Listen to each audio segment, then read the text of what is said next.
कैसे हो दोस्तों। दोस्तों, आप लोगों को पता है कि जब इंडिया ने पाकिस्तान से इंडियन आर्मी ने पाकिस्तान से सियाचिन, दुनिया का सबसे खूबसूरत और इतना अमेजिंग ग्लेशियर, जब इंडियन आर्मी ने पाकिस्तान से छीना है ना, उस वक्त पाकिस्तान की आर्मी क्या कर रही थी। आप आपको पता होना चाहिए, क्योंकि हम तो 65 की वार की बात करते हैं, 71 की वार की बात करते हैं, कारगिल की बात करते हैं। लेकिन 1984 में इंडियन आर्मी ने पाकिस्तान से सियाचिन का ग्लेशियर छीना और हमारी आर्मी कुछ नहीं कर सकी। और आप ये जान के हैरान होंगे कि उस वक्त पाकिस्तान की आर्मी कर क्या रही थी। पाकिस्तान की आर्मी उस वक्त अमरीकी डॉलर खा रही थी। जब इंडिया हमारा ग्लेशियर छीन रहा था ना, सियाचिन वाला, जब वो उस पर कब्जा कर रहा था, उस वक्त हमारी पाकिस्तान की आर्मी कहाँ बिजी थी। पाकिस्तान की आर्मी बिजी थी अमरीकी डॉलर खाने में। वो कैसे दोस्तों, मैं आपको बताता हूँ। 1984 में अप्रैल मई में इंडिया ने हमारे ग्लेशियर पे कब्जा किया, सियाचिन के ग्लेशियर पे। और उस वक्त 1984 में जो रशिया था वो अफगानिस्तान आ चुका था, उसने अफगानिस्तान को ऑक्यूपाइड कर लिया था। और जो अमेरिका है वो पाकिस्तान की सारी आर्मी को उसने डॉलर शॉलर दे के ना, अमेरिका ने पूरी पाकिस्तान आर्मी को इन्वॉल्व किया हुआ है अफगानिस्तान में। पाकिस्तान की आर्मी उधर दो नंबरियां दहशतगर्द टेररिस्ट, जिनको आज अमेरिका खुद टेररिस्ट दहशतगर्द बोलता है, हमारी आर्मी उधर अफगानिस्तान में दहशतगर्द बना रही है, टेररिस्ट बना रही है, जिनको तालिबान सो कॉल्ड आजकल तो वो अमेरिका की नज़र में दहशतगर्द है। तो तब वो अमेरिका पाकिस्तानी आर्मी को पैसे दे दे के वहाँ पे टेररिस्ट सप्लाई कर रहा था अफगानिस्तान में रशिया के खिलाफ लड़ने के लिए। और उधर हमारे ग्लेशियर पे, हमारे इतने खूबसूरत पहाड़ों पे, हमारी खुद की सरजमीन पे इंडियन आर्मी कब्जा कर ली थी और पाकिस्तान आर्मी को कोई परवाह नहीं थी। और उनको फर्क नहीं पड़ा। देखो भाई लोग, ये जो पाकिस्तान के ग्लेशियर पे, सियाचिन पे इंडियन आर्मी ने ऑक्यूपाइड किया ना, कब्जा किया, आज तक उनका कब्जा बरकरार है। तो ये 1984 की बात है। अब हमें पाकिस्तान में तो कभी नहीं बताया जाता। कभी आपने सुना है 1984 में भी हमारी वार हो गई थी छोटी सी ग्लेशियर डिस्प्यूट पे। डिस्प्यूट तो नहीं था, वो लिटरली था ही हमारा। इंडिया ने तो छीना हुआ है कि वो कश्मीर का हिस्सा नहीं है। कश्मीर पे तो हमारा डिस्प्यूट है ना, लाइन ऑफ कंट्रोल बोलते हैं कि जिसकी कंट्रोल हो गया उसकी वहां पे लाइन खींच जाएगी, बॉर्डर बन जाएगा।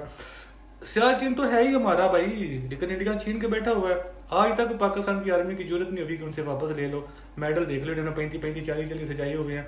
हमारे दो लैंड पे, मतलब 71 की वार के बाद इंडिया ने कब्जा किया है। एक कारगिल है, कारगिल 71 में पाकिस्तान आर्मी ने लॉस किया, इंडिया ने छीन ली आर्मी से पाकिस्तान से।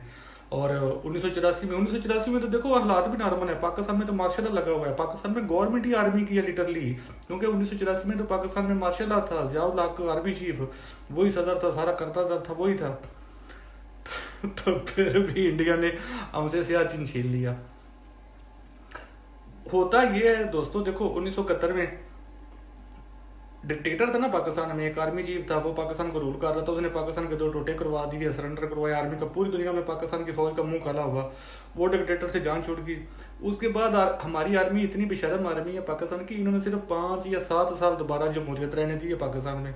उसके बाद भुट्टो को फांसी लगाई। फिर डिक्टेटर आ गया। देखो जब 71 की वार हुई है ना, तब हमारे मुल्क में डिक्टेटर था। इंडिया में इंदिरा गांधी एक इलेक्टेड प्राइम मिनिस्टर थी। जब 1984 में 10 साल बाद 12 साल बाद सियाचिन इंडिया ने हमसे छीना, हमारे पाकिस्तान में तब भी डिक्टेटर था। दोबारा डिक्टेटर आ चुका था। और इंडिया में तब भी जमहूरियत थी, इंडिया में तब भी Indira Gandhi elected prime minister थी। तो ये हमारे डिक्टेटर अपने दौर में हमारे साथ करते रहे हैं। हुआ एक्चुअली ये था दोस्तों कि मैंने आपको कारगिल वाली वीडियो में बताया था ना कि कारगिल की जो, क्योंकि कारगिल में भी ग्लेशियर है, बर्फ बहुत ज़्यादा पड़ती है, तो वहाँ पे विंटर में सर्वाइव करना जो सोल्जर होते हैं ना, उनके लिए बहुत मुश्किल होता है, दिक्कतें आती हैं। तो विंटर में ये होता है कि आर्मी जो होती है ना, वो नॉर्मली नीचे आ जाती है, वो अपनी चौकियाँ छोड़ के। तो इन्होंने कारगिल में चौकियाँ छोड़ी हुई थी 71 में, तो वहाँ पे भी कब्जा करवा दिया। लेकिन वहाँ से इन्होंने कुछ, पाकिस्तान की आर्मी ने कुछ सबक नहीं सीखा। इन्होंने 1984 में इन्होंने वही गलती दोबारा दोहराई सियाचिन के ग्लेशियर में। ये लोग नीचे आ गए नवंबर दिसंबर में। तो इंडियन आर्मी ने क्या किया, उन्होंने यूरोप से नया विंटर इक्विपमेंट जिसको बोलते हैं ना, वो चीज़ें खरीदी। मतलब मोटा यूनिफॉर्म जो, ऐसी उन्होंने सारी चीज़ें खरीद ली, बाहर से मंगवा ली, जिससे उनकी आर्मी जो है ना वो विंटर में भी सियाचिन ग्लेशियर पे सर्वाइव कर सकती थी, क्योंकि वो बहुत 20-25 हज़ार फुट की बुलंदी होती है सतह ज़मीन या सतह समंदर से सियाचिन के ग्लेशियर की। तो हमारी आर्मी नीचे आई हुई है, हमारी आर्मी तो अफगानिस्तान में बिजी है, डॉलर खा रही है अमेरिका के। इंडियन आर्मी ने आके वहाँ पे कब्जा कर लिया और ज़्यादा से ज़्यादा 150 उनके सोल्जर सिर्फ आके चोटी पे बैठ गए हैं।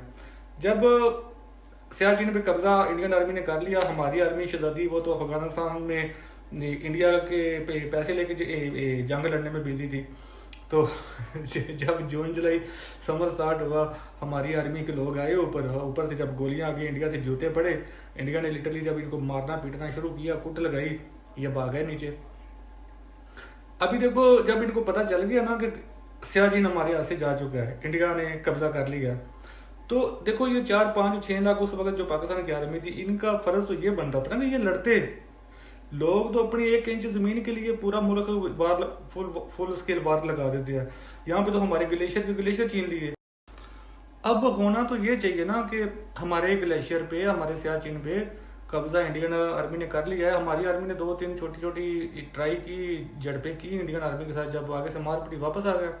अब होना तो चाहिए दुनिया में शोर मचाओ भाई, फुल स्केल वार की धमकी दो इंडिया को कि भाई अगर आप हमारा ग्लेशियर खाली नहीं करोगे, यहाँ से वापस नहीं जाओगे, तो हम लाहौर की तरफ से आपसे आप पे अटैक करेंगे, या सिंध की तरफ से, राजस्थान पे, कहीं भी, मतलब उनको कुछ ना कुछ थ्रेट धमकी, फुल स्केल वार की धमकी दो। नहीं, हमारी प्यारी आर्मी ने पति, हमारा जो जनरल जिया है उस वक्त पाकिस्तान का प्रेसिडेंट भी था, आर्मी चीफ भी था, उसने आके तकरीर की है पाकिस्तानी अवाम के साथ, पाकिस्तानी कौम को साथ उल्लू कैसे बना रहा है।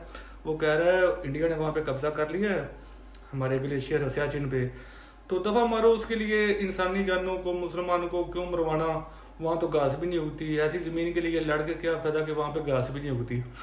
ये देखो, ये जस्टिफिकेशन दे रहा है वो जंग ना लड़ने की। हालांकि देखो आर्मी जो भी जर्नैल है या आर्मी चीफ है, वो तनख्वाह किस चीज़ की लेता है, वो इसी चीज़ की तनख्वाह लेता है ना कि वो अपनी सरजमीन की हिफाजत करेगा, उसके लिए लड़ेगा, उसके लिए मरेगा।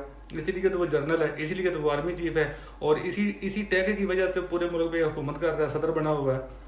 तो जस्टिफिकेशन जंग ना लड़ने की इंडिया से डरता ये बोल रहा है कि वहाँ पे तो घास ही नहीं उगती, तो ऐसी ज़मीन के लिए लड़ने का क्या फ़ायदा। कोई भी गैरतमंद कौम होती है ना, या कोई भी गैरतमंद आर्मी होती है, वो अपनी सरजमीन का 1 इंच भी किसी दूसरी आर्मी को नहीं देती, चाहे वो उसका दुश्मन उससे जितना भी ताकतवर क्यों ना हो। वो आर्मी का ये फर्ज होता है कि हमें मार दो, हम लड़ेंगे, हमें मार दो, उसके बाद कब्जा कर लो।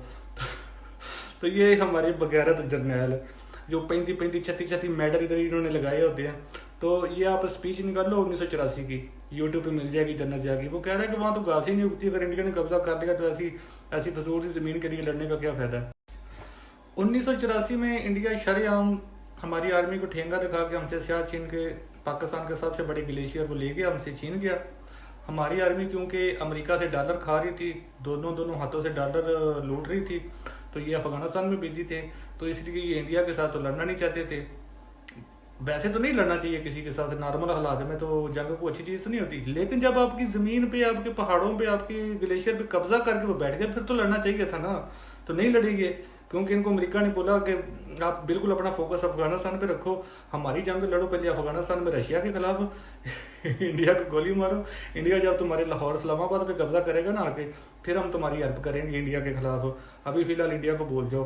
तो ये इतने हरामखोर हमारे जर्नैल थे, और जनरल जिया इतना घटिया करेक्टर था, उसने डॉलरों के लिए हमारे सियाचिन का ग्लेशियर हमेशा के लिए ना हमारी हिस्ट्री से ही ख़त्म कर दिया।